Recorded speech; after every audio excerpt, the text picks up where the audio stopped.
Hi everyone, Stepan here. In today's video I'm going to start showing you the games from the Barcelona Open, or Ciutat de Barcelona, which I played immediately after Ciutat. It was from August 18th, I think, this summer. Yeah, okay. So yeah, Barcelona is a wonderful place. I have to say, I've never played a tournament in a prettier town. I had a great time. The city is great and you get to do a lot of stuff. So anyway, in round one, I got paired against the Fide Master, and the pairings actually got out the day before, which is extremely rare for round one. Usually round one pairings are announced, at least in Croatia, half an hour before round one, so you don't really get to prepare. But for this game, yeah, the pairings were out, and I got to prepare the evening before the game. When I sat down at the board, which is unusual for me, I still wasn't sure what I was going to be playing against his main defense. And after e4, he played g6, which I'd sort of been expecting. There were some other options, but I was expecting this.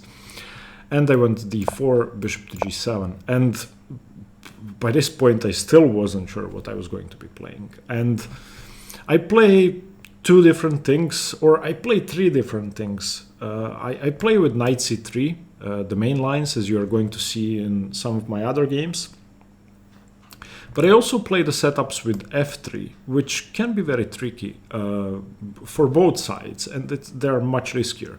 My opponent was a Fide Master, who'd actually written some books, which I had the pleasure of having in my hands. So a very strong player, very experienced. I mean, if you look at his games, Neiman E he's just a great player. So I wanted to do something that may get him out of his comfort zone, which is a funny thing to say considering how much higher rated he is. So I went for bishop e3. Now bishop e3 is a flexible move. You can still go for knight c3 because bishop e3 is the main move on move 4. If they go d6, if he had gone d6, I would have played knight c3, going into the normal modern where he either plays a6 or c6 here, and so on and so on. But here he played knight f6, which is a move I had never faced before, which is a move I've never seen before. And this basically invites me to play f3. Because d6 hasn't been played, it's much harder to attack my center with e5 or c5. So I can afford f3. And here he surprised me. He played d5. Now, after d5, white simply has to be better. Why does white have to be better? Well, white has a ton more space. He's never going to be breaking my center with c5 or e5, at least successfully, because after d5 I play e5, the knight has to retreat. And if c5 comes, I can just meet it with c3 because my knight hasn't been developed yet. And basically, my position will be very hard to break through. And if an exchange happens on d4 after c5, cd, cd, my knight has the c3 square, which is its natural place. I don't have to play knight to d2. Now, in this position, I wanted to play what I usually play. And now my reasoning behind what I'm going to say is weird, and the logic is flawed. And that's why I didn't play what should have been played, which I knew was one of the best way to play. So anyway, what I usually do with these f3 lines where black is going to fianchetto his bishop is I want to play knight e2, play g4 and get my knight to g3. That way, my knight is supporting f4, f5, and it's also supporting h4, h5. Therefore, if black at any point castles kingside, it's going to be very risky because some of the lines are going to open up, or all of the lines are going to open up. Now, the problem with knight e2 is that it blocks in my bishop. So I decided to just play bishop to d3, which is an okay move. There's nothing wrong with bishop to d3.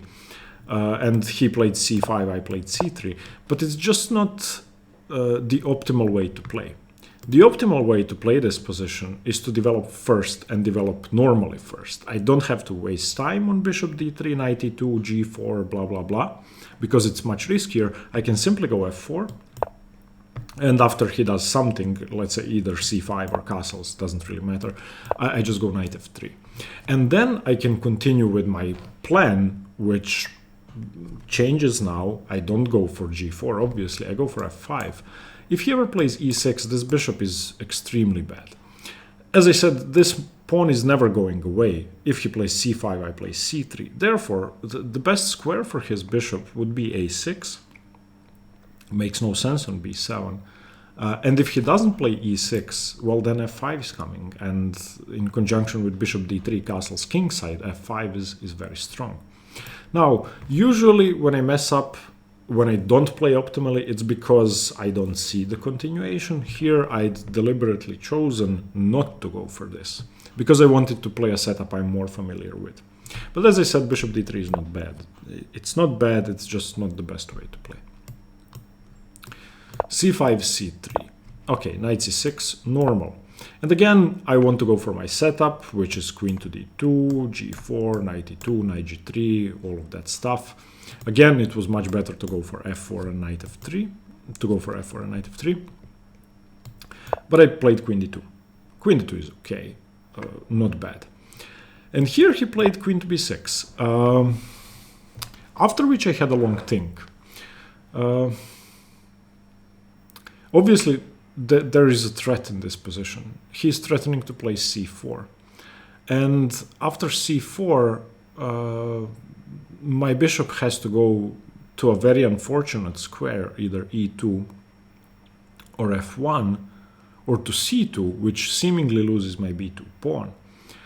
I'll just show you what I should have played. And again, I saw that I could go for this, and I, of course, can still play f4. The pawn cannot be taken. If cd, knight takes, then I simply go knight e2 and win the piece. Of course, not knight f3, because that's check. But yeah, just knight e2 and I win a piece. So after f4, he could not take the pawn. Probably takes once, plays something like queen a5, offering a queen trade, and then knight c3, and my position is fine. I'm going to go knight f3, castle short, and so on.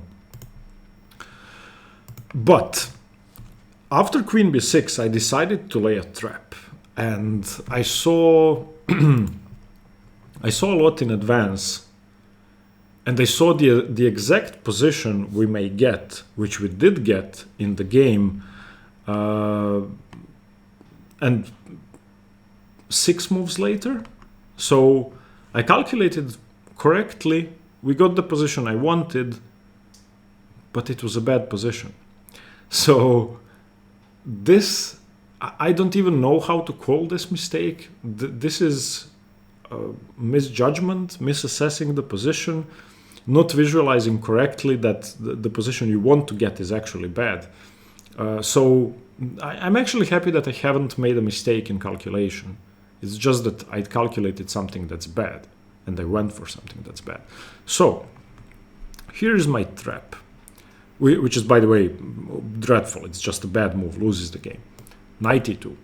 And the point is, he can now play c4 and win my rook. Or win my knight. Basically win my rook. But I win the queen. Okay, for 2 rooks. And my calculation was correct. Again, so c4, bishop to c2. He takes on b2, and I castled. Okay, he takes my rook. And now here's the point. I'm going to play bishop a4. He went knight b6. I took. He took. And I went knight a3. By moving my bishop, I'm defending my a2 pawn, so he cannot take on a2. He has to take on f1. Takes, takes. Now I'm going to get back to this position. This is the position I wanted to get, but it's extremely bad for white. White is actually lost. Okay, coming back to knight e2. After c4, there were a couple more variations I had to calculate. or a couple of alternatives I could have gone for. One of them is pawn to e6, and I actually wanted to play this, but I preferred just winning the queen for 2 rooks. The point is that has to be taken. If he takes my bishop, I take with check, and then move my knight. I don't give up my b2 pawn. So he takes, and now I go bishop c2. Now if he takes queen b2, then I have bishop g6 check. The problem is he doesn't have to take on b2, and I'd just given up a pawn for not much. Obviously e5 is not hard to play, he can just castle. So I couldn't see a reason to do this. But yeah, okay, so I didn't do it. Instead I went bishop c2. Queen takes b2, castles, queen takes a1, bishop a4. Now, instead of giving up the queen like that, he could have played an even stronger continuation with b5. If my bishop retreats, then I don't win the queen, I just gave up a rook, so I have to take. So a6, I take the knight, and now he plays rook to b8. And basically, once I move my knight, he has queen b2. So it's just an exchange down for nothing. Absolutely nothing. It's just an exchange. So this was even stronger. But he went knight b6, which I'd been expecting. I hadn't actually seen b5 during the game. Had he played b5, I probably would have resigned. But I just completely missed that. He went knight b6. So I took, knight a3, took my rook, king takes. Castles. Okay, why is this so bad for white? Well, this is so bad for white because he has such an easy time infiltrating my position that there's absolutely nothing I can do with my queen. Excuse me. The problem is he has rook b8, and then he develops his bishop probably to d7, and then he doubles rooks, and then he has knight a4. Once he plays knight a4 and rook to b2, I can resign. And I realized that when I got to see this position. I was unfortunately too weak to see that in advance before going for that continuation. Yeah, okay, so once again, I should have played f4 instead of knight e2, just a normal position. Here I played a bad move. I played king g1, which makes no sense. It's actually very hard to explain. I was very afraid of f6, and I wanted to meet f6 with f4 and then be able to take on e5, if that makes any sense. But king g1 is definitely too slow. What I can try and do is try to go for an attack. I can go h4, he goes rook b8, I can just go knight c2, start transferring all of my pieces towards his king and go for an attack. That's my only chance. Now the engine says this is minus 0.7, so it's not completely over. But from a human perspective, it's much harder for white to play. And the only way for white to play is to attack. I did the absolute opposite. I defended passively, and then the position is just lost. Okay, bishop d7, h3, another bad move. I wanted to give my king a square, rook a b8, queen d1. I wanted to prevent knight a4, rook b7. His moves are very simple. He's just playing his stuff, doubling his rooks, and he's going to win. g4, rook fb8, f4. I'm starting my attack, but there's really no attack. Bishop f8, a great move, an amazing move. Just wants to play e6. And once he plays e6, my knight has to move. It's not covering b1 anymore. I played bishop c1 to cover both b1 and b2. e6, knight c2, I don't want to give up my knight because then b1 is undefended. And now knight a4, the weakness of the last move. He's just exploiting all of my weaknesses. I mean, not that his position is hard to play, but he just swept me off the board just very cleanly and beautifully. Knight e3, c5, breaking open the position, f5, my attack, rook b1, fe6, fe6, g5, some chances, some hope. I want to go knight g4, knight h6, or knight f6, bishop e7, h4. I don't have to play h4. I can play knight g4 straight away. Yeah, no, I cannot play knight g4 straight away because he can take on g5. My bishop is pinned. Knight b2 attacks my queen. Queen c2. Knight d3. Knight g4. There's no attack. Everything I'm doing is just pointless. Nothing's ever going to happen. Knight takes on c1. Knight takes on c1. The other rook comes in. Queen to d1. Bishop a4. Queen to f1. Rook to c2. And here, knight h6. If he messes up, then I can win, of course. If he plays king g7, I just win. But he plays king h8, and I resigned. There is no perpetual check, because after knight f7, he goes king g7. Yeah, and that's it. So it's very rare that you lose after the position you were trying to get. Yeah, it's frustrating. I mean, I felt pretty bad after this game because I basically lost without ever trying to do anything. I laid a trap which was bad. I laid a trap which made my position worse or just dead lost. And he punished me. I should have just played normal moves. Yeah, okay, this was round 1. See you tomorrow for round 2. I hope you got something from this game. If you play the modern, or if you play weird stuff against the modern, hopefully you have. Stay tuned for more chess. See you tomorrow. Bye bye.